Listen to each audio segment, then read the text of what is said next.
Welcome to the Copeland Coaching Podcast, where it's all about turning your job search into a slam dunk. Your host is Angela Copeland.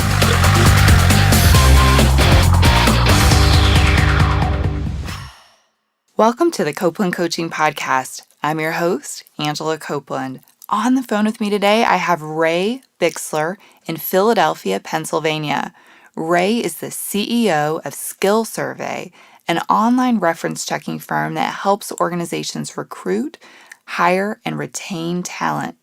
In addition, Ray has more than 20 years of human resource and career development experience. Ray, thanks for joining me today.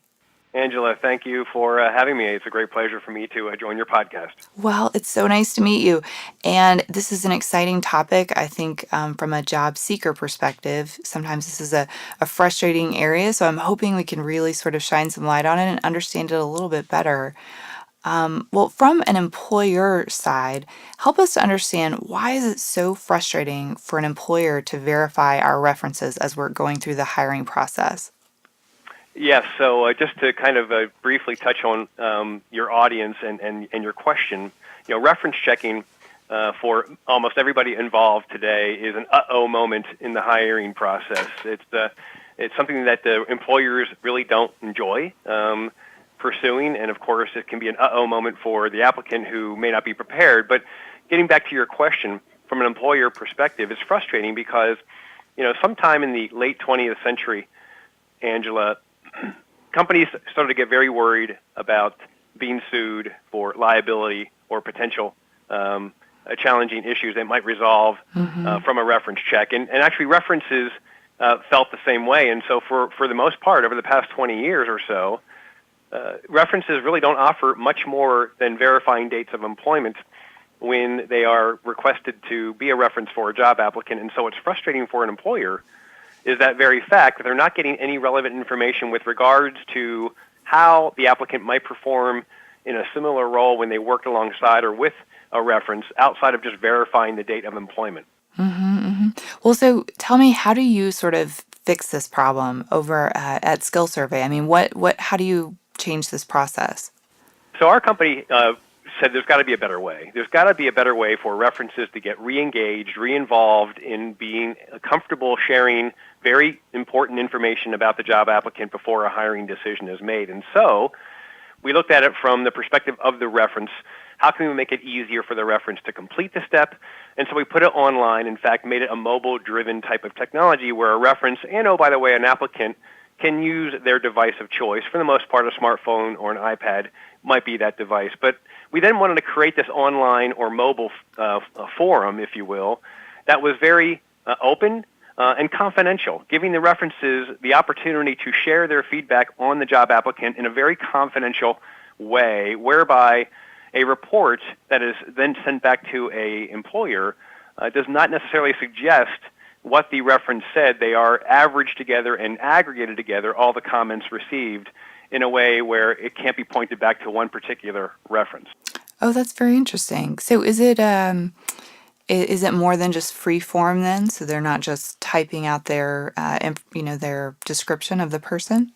That's a great question. One of the things that we wanted to make sure that we did when we launched the solution over a dozen years ago was not just make it something that was easier to do, but also to have a lot of science and validity and compliance underneath it all. And so to that end, we have a top-trained IO psychology team that will spend enormous amounts of time making sure that when the reference has the opportunity to share their feedback on the job applicant, it's done in a survey type of fashion, whereby the survey questions that they're asked to rate their experience with the applicant are very job and behavioral specific. So you think about a nurse candidate, they must have a certain type of behaviors that are very important for the nurse to be successful, different than a sales candidate or a customer service one. So ultimately, we want to make sure that when the references are involved, they're rating those behaviors that are very important to the job the applicant's applying for, not ones that really don't matter or make sense. They also do have, as you mentioned, the opportunity to be or have a free-flowing section where they can offer areas of strength that the applicant will bring with them if the hiring decision is made favorable for the applicant, and or areas of development whereby if the company still wants to move forward with the applicant, they know going in where they can help improve that person day one. That's interesting. And if it's an average, it almost sounds like it might also be more fair to the job seeker as well. So that if you have a pool of people that are providing references and maybe one person gives sort of feedback that's slightly different than everyone else, perhaps it's more fair on both sides, I would think. I think that's a great word that you use, fair. We know that when clients employers put this into their hiring process, they want to be very protective of themselves and, of course, of the people that they put into the solution. And so we have this same IO psychology team that will make sure that there's no adverse impact or bias. There's a serious level of fairness, if you will, that makes sure that the applicant, no matter who the applicant is, when they are entered into the system, they will be treated just as consistently and similarly than any other applicant entered into the system for the same job. That's so interesting. Well, so I'm assuming that in order to make it both fair and anonymous, you have to have more than maybe one person as your reference. I mean, how many people typically would a job seeker need to provide as a reference?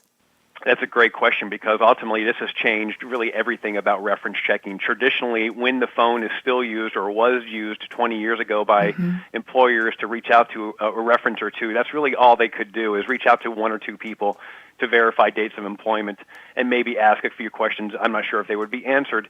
Here, because it's very simple to start the process for a recruiter or a hiring manager, and it's very simple for the applicant and the references as well, our clients now ask for more than 5. Now, sometimes there are roles where only 3 or 4 are required. Maybe it's a truck driver or someone who is just in some sort of hourly position.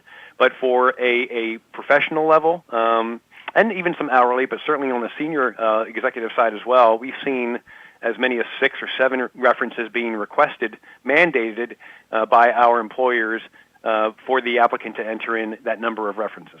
Wow, that's a lot. Well, it is, yes.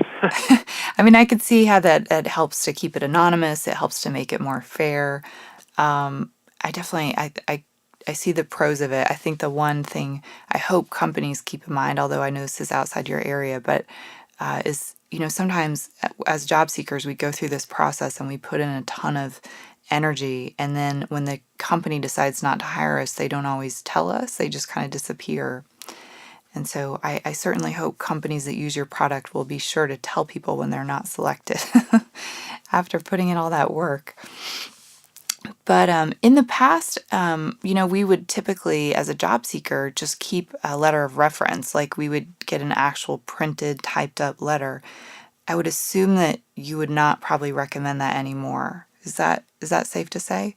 For the most part, there are still some industries like higher education where a letter of reference is still the preferred, at least for a professor position. Although we do have almost all of the Ivy schools now and many other very large higher education institutions using this as their reference checking solution of choice.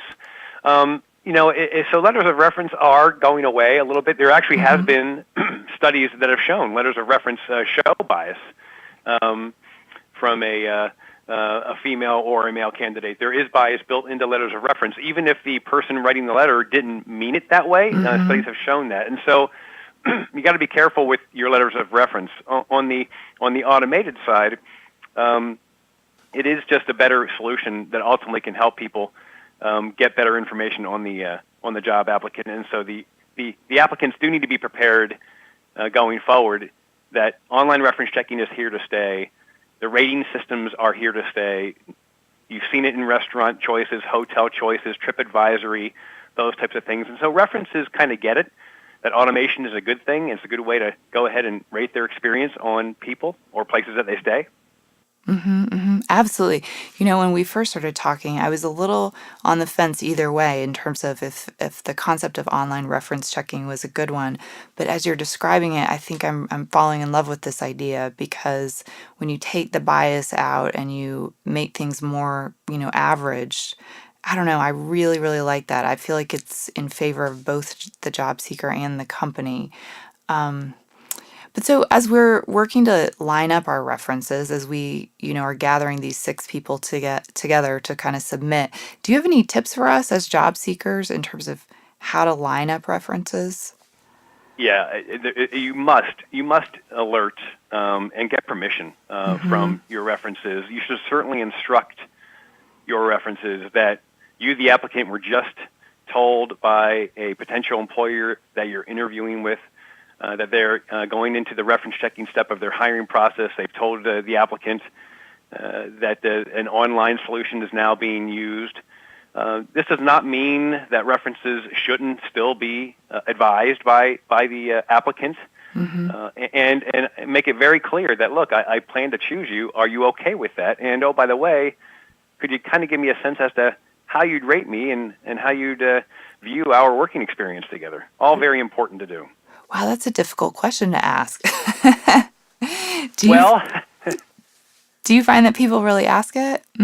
I don't think they do because, as you say, it is a difficult question to ask. But wouldn't you, as an applicant, want to know the answer? I mean, wouldn't you even want to know if the person's pausing on sharing with you what they're going to say? It may be something that you take seriously and suggest maybe you need to have somebody else on your reference list versus that person. Yeah, I would agree. Gosh, I think it also depends on whether or not the person gives you an honest response. And you mentioned paying attention to the pause, because they may pause and still say, well, of course I'll give you a good reference. And then maybe they don't. Well, that's where I would then build off of that. If you feel like the response that you got was not the most energized or excited one that you would have hoped for, you might then want to ask a few questions. Hey, I'm wondering if they ask you, Mr. Reference or Mrs. Reference, where you think I could improve my skill set, knowing that no one's perfect. What would you say? That is a great question. That's great. I mean, because then you can get them talking to you in a different way. Well, and oh, by the way, if in fact they tell you, well, look, if they're going to ask me that question, Angela, I'm going to have to say these kinds of things. You know that we had these challenges before when we worked together. It's also something to actually leverage then in the interview, making yourself be seen as more self-aware about where you do have some challenges. And oh, by the way, you may hear some of these things from my references. It's interesting. I recently spoke to someone who was asked the question, what is your biggest weakness? Which can be a really tough question during an interview. And the person said something like, well, I just recently completed my self-evaluation at work that I went over with my manager. And one of the things that I identified that I would like to improve on is, communication or whatever it was. But it felt like a really great way to position it as something I have identified this area that I plan to focus on, as opposed to it just being something that sort of pops up in some other way. Well, so one probably struggle that we face as job seekers is that when we're interviewing for jobs, we're interviewing for more than one at a time. So I suspect that we may be asking our references multiple times to be references for us.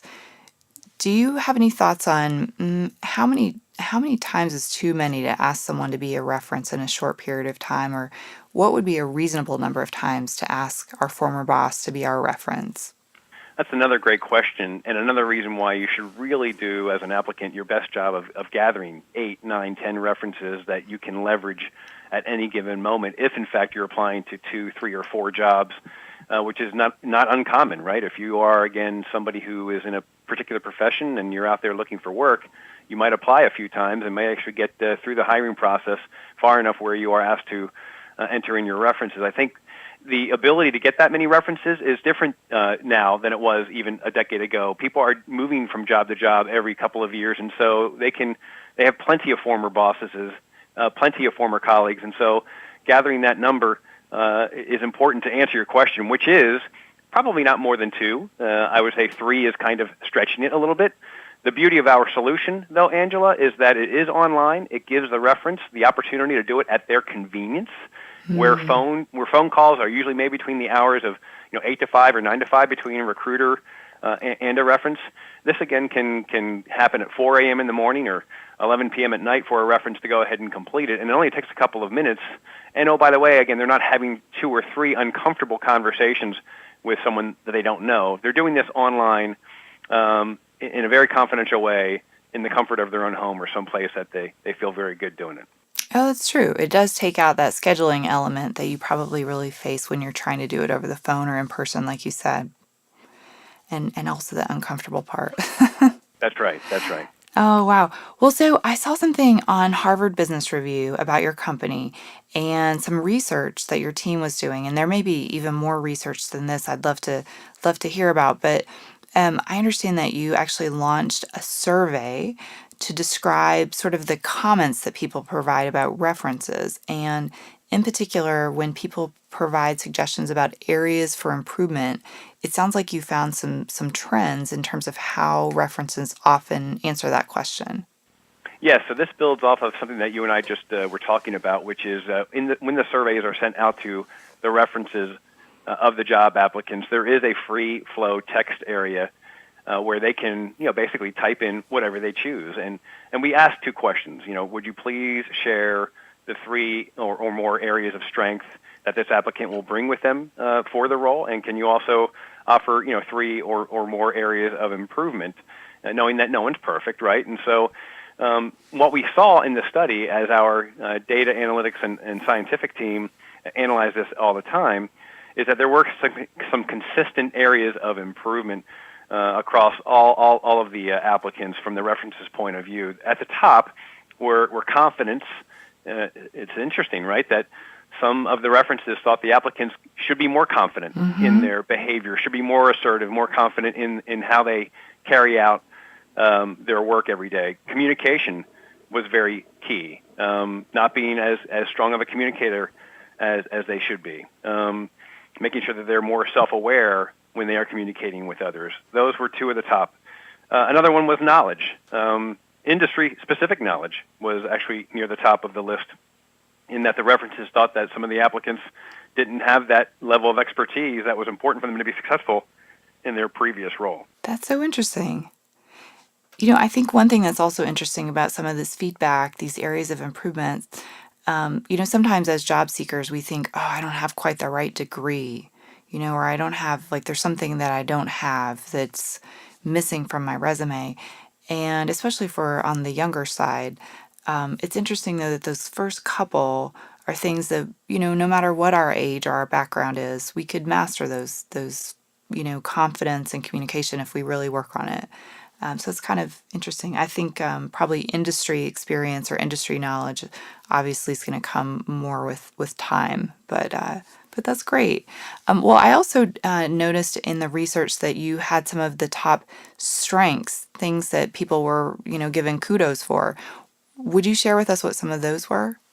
Sure. At the very top, actually, it was probably the most common strength of all others. It was someone who's very dedicated and reliable, showing up to work on time, taking accountability, doing the job to the best of their abilities were at the very top.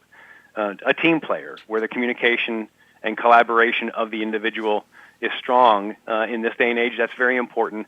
That was also rated very high as a strength. And then attention to detail was at the top of the list as well. Some, applicants were rated favorably by their references in a way that would say, look, this person does not have a problem multitasking. They do pay attention to the details and are very thorough and cautious in their work. Mm-hmm, mm-hmm. Those are great. I mean, the thing that's so interesting, the number one that you said, and it looks like it was over 20% of the time, the feedback was to commitment and dedication. Like you said, coming on time, being committed. I mean, that's something we can all do. And it's so easy if we really make it a priority. Well, I think you're absolutely right. It's one thing that we can certainly indicate and have control over. Is showing people how dedicated we are to the cause, the company that we're supporting, and our fellow colleagues. That is something that I think you can demonstrate every single day and make very apparent, and that comes across in these surveys that we complete with the references. Yeah, and I think just the fact that it's weighted so highly, it shows how important it is, and the fact that it's really valued within companies. That's right. Well, so as job seekers, I'd love your tip for us on some of the common mistakes that we are making as we go about, getting references. What are we doing wrong? Where could we improve? Well, I think building off of the other answer I gave you about what to do well is what people don't do well is they don't prep their references. They actually aren't seeking approval, which is astounding to me that somebody would actually put their future employment in the hands of someone that they haven't actually asked permission and actually haven't asked some of those difficult questions that we talked about earlier, not really knowing what the reference might, in fact, suggest, and just kind of going into it in a very cold way, or blind way, I should say. No, I agree. And I think I can pretty much guess. I want to ask you the same question in reverse, is what are the best candidates doing? And I think it's somewhat self-explanatory, but share with us, is there anything that makes the very best candidates stand out more than other, average candidates when it comes to references?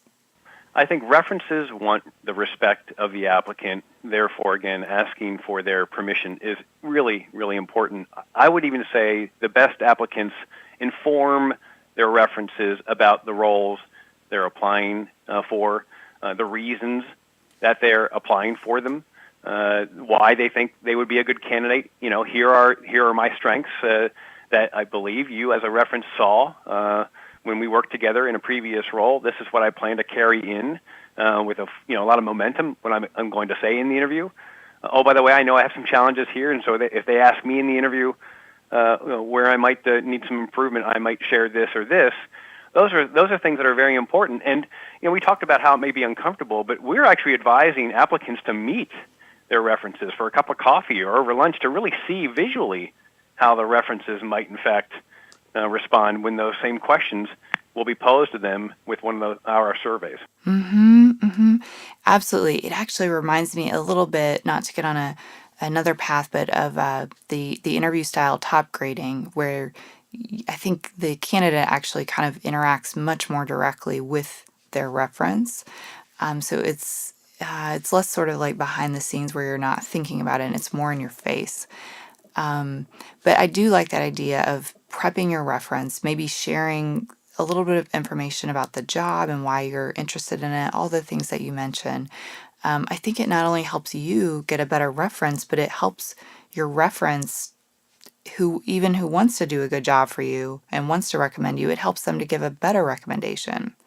That's right. Because, they can be a little lost in terms of if they don't know exactly what you're applying for, or, the areas that you want highlighted, they're just sort of lost, I would say. Well, I think it's a great point, Angela. References aren't necessarily confident either, right? They feel like, geez, I'm supposed to help this applicant, my colleague, my former boss, or maybe if somebody who used to report to me out with this job. If I get asked some challenging questions, I do want to be honest and open. And if in fact the applicant has had those conversations, putting the reference more at ease. In fact, telling the reference that, hey, here's what I'm going to say in the interview when they ask me what my weakness is or where my biggest areas of development are. Here's what I'm going to say. The reference might feel, better about the fact that they're going to share the same thing, knowing that you've kind of led them down that path, and it all works out in the end because ultimately the person who's doing the interviewing feels like they're hiring somebody who's very self-aware and gets it, and hey, we're going to hire somebody who day one is going to be very open to embracing an onboarding program that we have in place for them. Absolutely. I completely agree. And I think especially if you have a reference who's really on your side, they don't want to feel like it was their fault that you didn't get the job.